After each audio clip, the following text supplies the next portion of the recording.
Shattered deserts, fortresses, a decade of foreign occupation broken in a single morning, and a powerful rebel leader left trembling on global television. Welcome back, you're watching the Global Observer.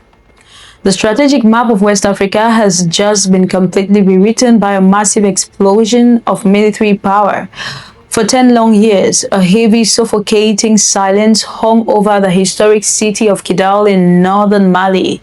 For a whole decade, this desert heartland was treated like a private playground for shadow groups and foreign interests who talked about liberation but brought only chains.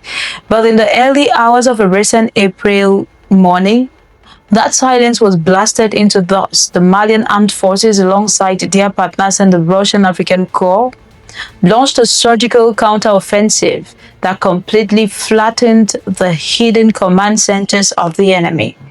Tonight we break down this historic victory, the desperate panic of rebel leader Bilal al-Asharif, and the high-tech international shadow war playing out underneath the Saharan sun. Think of a long-standing rebel occupation like a deep, untreated wound that has been allowed to fester on the body of a country for years. If you want to save the patient, you cannot just apply a small bandage and hope for the best. You have to perform precise surgery to cut off the problem at the very root. In the world of modern desert warfare, that surgery is called cutting off the oxygen supply. Before the world ever saw images of the liberated city, the Malian forces began the hard work of strangling the enemy's hidden infrastructure. They targeted a massive logistic hub near a city of Gao, which served as the primary fuel artery for the rebel forces. When Malian intelligence confirmed the location, they struck immediately. The resulting fire consumed thousands of liters of fuel, meant to power the engine of destruction. Without fuel to run their trucks, the entire rebellion became nothing but a heavy cold shell of metal sinking helplessly into the desert sand. This massive loss has triggered absolute panic inside the leadership of the Azawad Liberation Front, known as the FLA. The head of the group, Bilal al-Asharif, used to stand beat the supreme arrogance of a king, boasting to the world that his next stop would be to take over the city of Gao.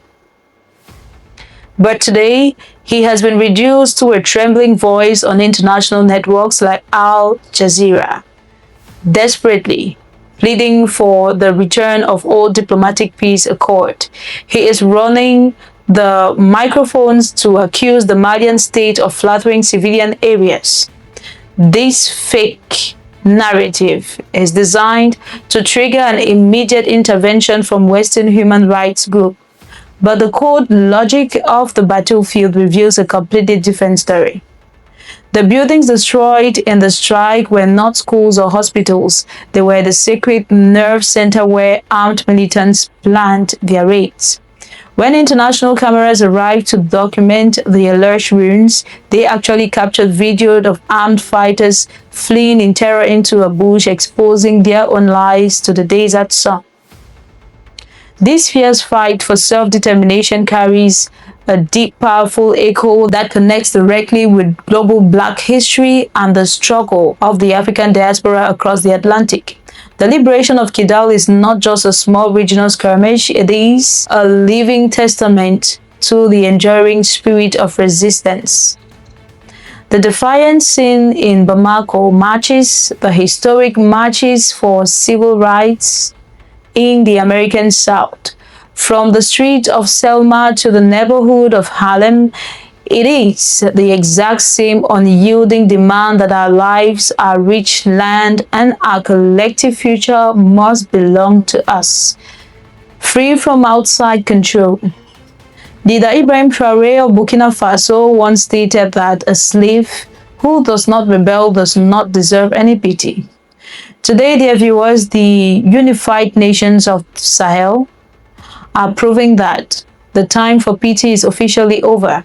Just as the heroes of the civil rights movement refused to let oppressors write their story, the people of the Sahel are taking the pen into their own hands to write their own destiny.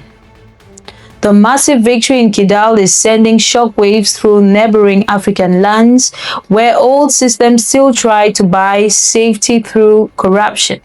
For example, look at the tragic reality in places like Nigeria, where a multi-billion-dollar industry of kidnapping has been allowed to flourish. 89 different armed groups have turned human misery into a commercial enterprise, and weak governments continue to pay huge ransom that only fund the next attack. The Alliance of Sahel States has flatly rejected this broken system, choosing instead a shoe-to-shoe approach that removes the threat entirely through strength. However, as the Malian forces lock down the strategic corridor from Kidal to Tezali, a new and unsettling partner is emerging. The displaced rebel forces are retreating across borders into countries that are still willing to offer them sanctuary. The big question now is, who is giving these displaced thousands the advanced tools to look back at the Malian camps? This question brings us to the most dangerous layer of this conflict, where the regional struggle meets the cold, hidden calculations of global superpowers. As the smoke clears over the dunes of Kidal, investigators are uncovering advanced technology that does not belong to the Sahel. They are finding sophisticated fiber optic kamikaze drones that are completely immune to traditional electronic jamming shields. These high-tech tools were not built in desert workshops. They carry the distinct fingerprint of Ukrainian special forces who have found a new theater to fight their geopolitical grievances on African soil. This foreign interference is the exact same colonial script we written for a digital age. While the West preaches about the holiness of borders in Europe, they are quietly supplying the eyes to rebel groups to tear African borders apart. But they have forgotten that the heart filled with the fire of true independence can never be extinguished by a remote control machine. The old era where African nations were expected to wait for a green light from a Paris or Washington to protect their own family is gone forever, so the leaders say. The star-shaped fortress of Labzina, which was once built as a symbol of colonial surveillance and control, now stands proudly as a monument to African unity.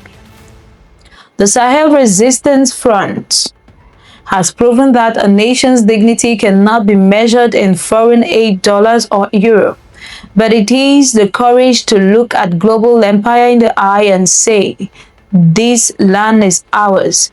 Thank you for trusting the Global Observer to bring you the raw facts of global change with absolute precision, quality, and credibility.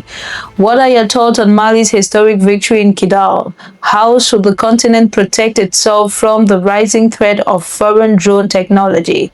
Let us know your knowledge in the comment section below.